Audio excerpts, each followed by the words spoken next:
Olá, queridos, paz do Senhor Jesus, aqui é o pastor Eliseu Rodrigues, passando aqui mais uma vez para te agradecer e também te entregar um conteúdo que arde no meu coração quando leio algumas matérias sobre morte de algum servo de Deus. Hoje no Instagram Assembleanos de Valor eu acompanhei a reportagem, a notícia da morte de um jovem pregador. E isso me fez refletir muito e eu quero dividir com vocês o que eu pensei. Vamos considerar aqui a morte, a questão de como o cristão deve encarar a sua morte, bem como a morte de todos os cristãos. É necessário refletir sobre isso para a nossa edificação e eu quero te ajudar. Em primeiro lugar, a morte em geral não é um castigo para os servos de Deus. Paulo disse em Romanos 8:1 que não há condenação alguma para quem está em Cristo Jesus.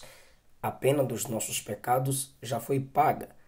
Portanto, embora saibamos que os cristãos morrem, não devemos ver a morte dos cristãos como um castigo de Deus, como punição em decorrência dos pecados dos cristãos. É verdade que a morte é a punição pelo pecado, mas essa punição pelo pecado original não se aplica mais a nós quanto à morte física, nem no que diz respeito à morte espiritual ou separação de Deus. O preço já foi pago na cruz. Se quisermos entender por que os cristãos morrem, devemos procurar outra razão, que não seja o castigo pelos pecados, pois estes foram perdoados. Um outro ponto que a gente tem que pensar é que a morte é consequência final de se viver em um mundo caído. Em sua sabedoria, Deus decidiu que não estenderia a nós os benefícios da obra de Cristo de uma só vez. Ele escolheu estender gradualmente a nós os benefícios da salvação. De igual modo, lembra que Deus não quis eliminar de imediato todo o mal no mundo. Ele nos faz esperar até o juízo final, o estabelecimento do novo céu e da nova terra, para que o mal seja varrido do mundo. A gente vive em um mundo caído e a nossa experiência da salvação ainda é incompleta. O último aspecto do mundo caído a ser eliminado será a morte. Primeira aos Coríntios, Paulo disse que Cristo entregará o reino ao Pai quando houver destruído todo o domínio, toda a autoridade e todo o poder carnal, pois é necessário que Jesus reina e coloque todos os inimigos debaixo dos pés dele. E Paulo diz que o último inimigo a ser destruído é a morte. 1 Coríntios 15:24. Quando Jesus voltar, então vai se cumprir a palavra que foi escrita. A morte foi engolida pela vitória. E a igreja vai perguntar: cadê, morte, a tua vitória? Cadê o teu aguilhão? 1 Coríntios 15:54. Mas enquanto esse tempo não chega, a morte permanece no mundo. E é uma realidade mesmo na vida dos cristãos. Embora ela não nos atinja como punição pelos nossos pecados individuais, pois pela fé em Cristo, confissão a Cristo e o nosso desenvolvimento espiritual, cremos que o pecado já foi perdoado na cruz, a morte nos alcança como resultado de vivermos num mundo quebrado, em que a total consequência do pecado original lá no Éden não foi completamente eliminada. Então, a morte é um dos resultados da queda e atingiu o nosso corpo físico. E as doenças, as mazelas que nos atingem, tanto a crentes como não crentes, envelhecimento, doença, lesão, desastres naturais, enchentes, tempestades e terremotos, nos mostram que estamos num mundo caído. Deus responde orações, Deus livra cristãos como não cristãos pela graça de algumas consequências da queda em algum tempo determinado, indicando a natureza do seu reino futuro. Mas um dia tudo isso vai acabar, mas enquanto não chega esse dia, todos os cristãos experimentam esses desastres em certa medida. Enquanto Cristo não volta, a gente envelhece e a gente pode morrer.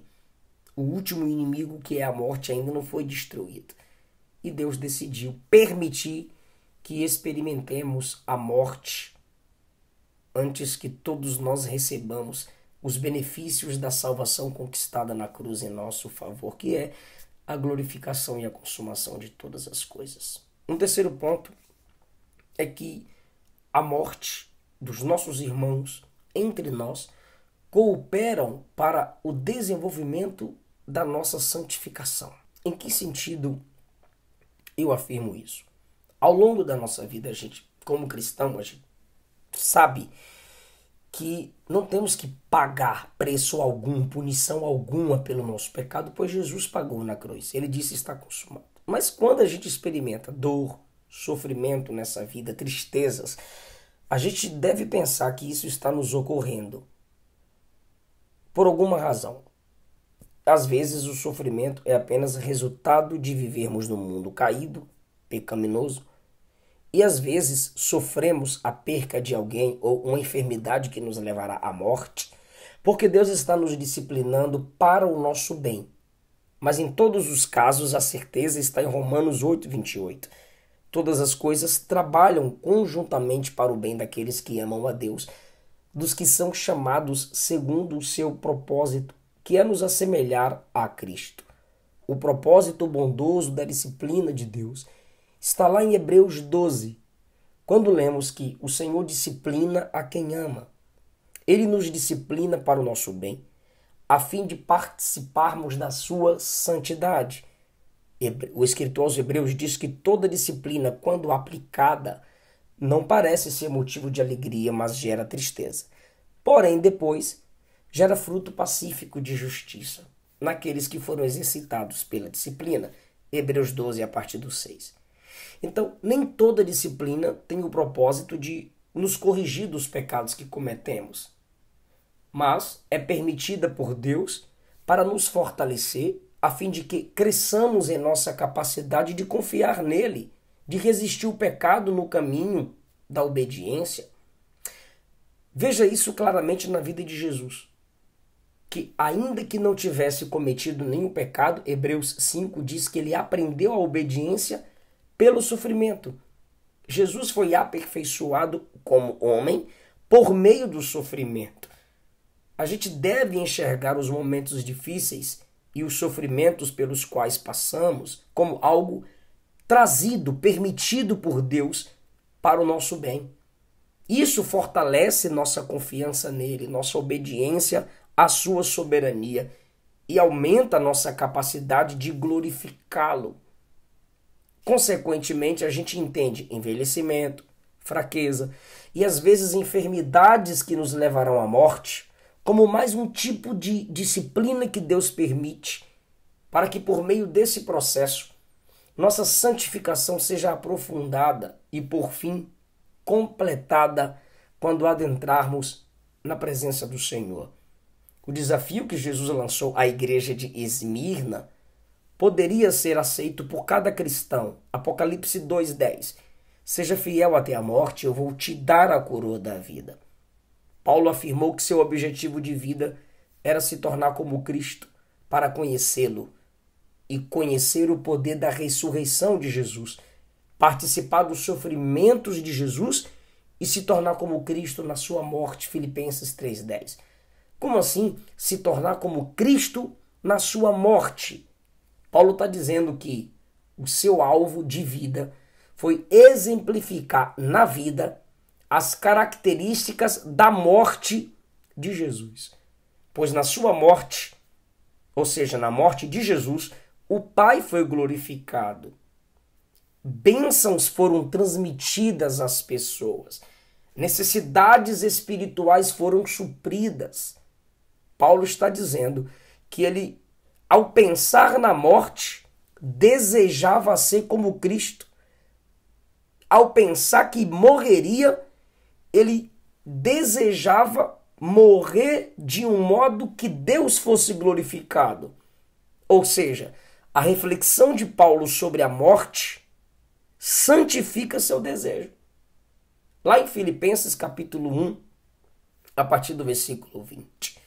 Então entenda que a morte de maneira alguma é apenas castigo por pecado, mas é Deus nos fazendo passar por aquilo que nos torna semelhante a Cristo. Isso é um grande incentivo para nos livrarmos do medo da morte que apavora a mente dos descrentes.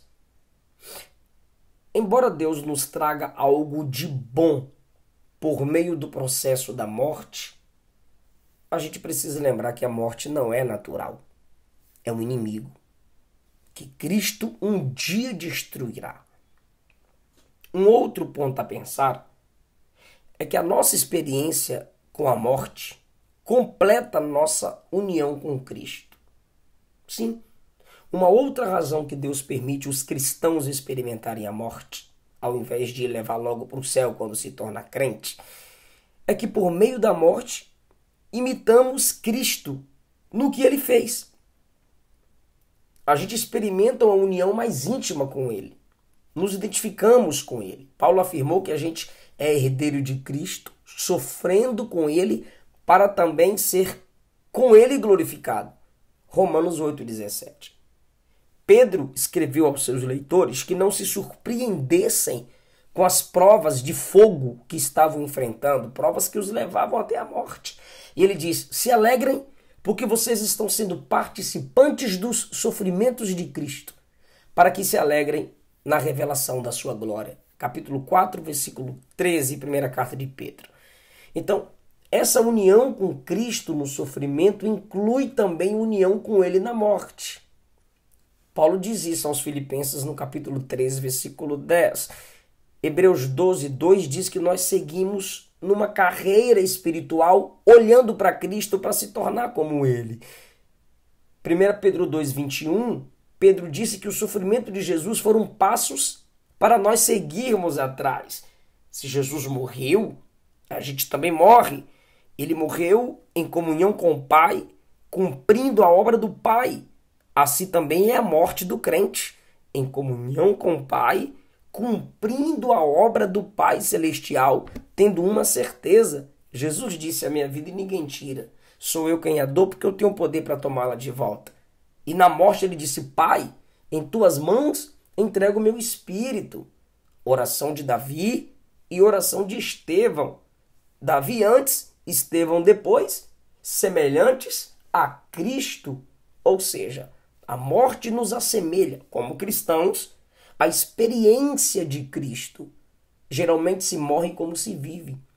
Se Davi, profetizando sobre Cristo, e Cristo, exemplo para Estevão, disseram: em tuas mãos entrego o meu espírito, e eu disse que geralmente se morre como se vive, e no final da vida humana, eles estão dizendo: recebe meu espírito.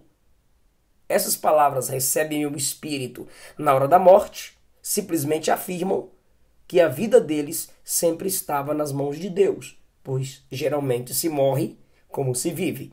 Se na hora da morte eles dizem: recebe meu espírito, é porque em vida o espírito, que no Novo Testamento é mais chamado de alma, ou seja, a sua vida sempre esteve nas mãos do Pai.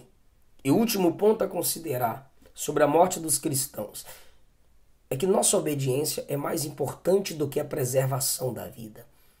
Se Deus usa a experiência da morte para aprofundar a confiança nele, aumentar nossa obediência nele, é importante que a gente lembre de que o alvo que o mundo tem de preservar a vida a todo custo não é o mesmo alvo do cristão, pois a obediência e fidelidade a Deus é o alvo principal da igreja.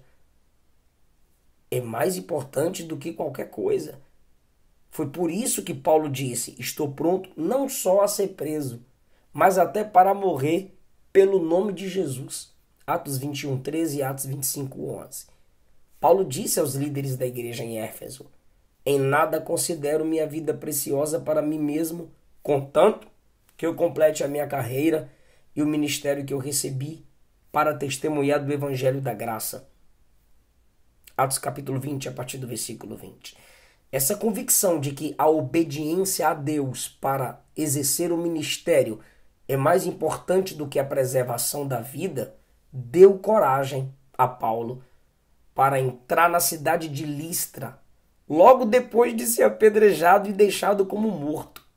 Ele foi apedrejado lá em Atos 14 e ele volta onde ele foi ameaçado de morte no versículo 20 ao 22. E muitos perigos e sofrimentos ele enfrentava, arriscando a vida só para obedecer.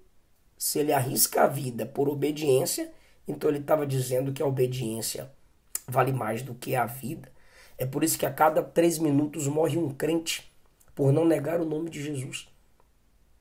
Misael, Ananias e Azarias preferiram ser lançados na fornalha para morrer do que se prostrar diante do ídolo de Nabucodonosor.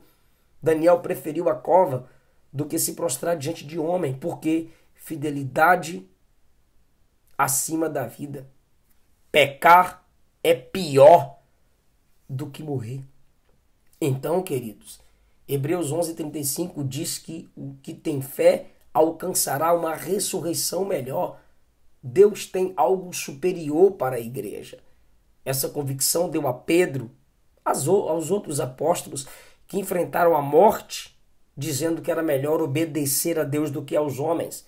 Atos 5:29, Pedro preferiu morrer de cabeça para baixo, diz a tradição, pois se sentia indigno de morrer como Jesus. Sem dúvida, essa foi a essência do que Jesus disse à igreja de Esmirna, ou em Esmirna: ser fiel até a morte, dar-te-ei a coroa da vida. Haverá alegria no céu quando os santos tiverem vencido o diabo pelo sangue do Cordeiro, pela palavra do testemunho, mesmo diante da morte, num tempo de grande tribulação que um dia virá sobre a terra. Apocalipse capítulo 12, versículo 11 diz que eles não amarão a própria vida. A certeza que podemos ter para honrar a Deus diante da morte é essa. É melhor obedecer a Deus do que negar o nome do Senhor. Negar o nome de Jesus me levará à morte eterna. Obedecer a Jesus mesmo diante da morte mostra que eu tenho certeza da vida eterna. Olhe na Bíblia como mortes cooperaram para a aproximação de algumas pessoas de Deus. Foi na morte da filha de Jairo, que Jairo, um príncipe de sinagoga, local onde Jesus era perseguido, se aproximou de Jesus. Foi na morte do seu filho que uma viúva ouviu Jesus dizer a ela: não chores. Foi na morte de Estevão que a perseguição aumentou e a igreja se espalhou depois da morte dele para cumprir o Ide, Atos capítulos 7 e 8. E na morte de um diácono Estevão, no capítulo 7, nós temos o surgimento de um apóstolo Paulo, em Atos capítulo 9. A morte dos crentes, a morte dos salvos sempre gera algum impacto positivo na vida de alguém. Na morte de uma criança, após o pecado de Davi, ele voltou a jejuar, a orar e a adorar a Deus. Perceba como Deus tem seus planos. Até através da morte, o nome dele é glorificado. Eu não sei o que você enfrentou, eu não sei pelo que você passou, eu não sei pelo que você está passando, mas agora, às 3 horas da manhã, eu estou gravando essa palavra te dizendo: a morte não tem a última palavra na vida dos salvos em Cristo. Um dia nos encontraremos com aqueles que morreram em comunhão com Cristo no toque da trombeta. A morte será vencida, tanto pela ressurreição deles, quanto pela transformação daqueles que estiverem vivos na vinda do Senhor. Que Deus te abençoe. Espero que essa palavra tenha te dado luz, direção e consolação. Um abraço, deixa o seu like, se inscreva no canal. Até o nosso próximo vídeo.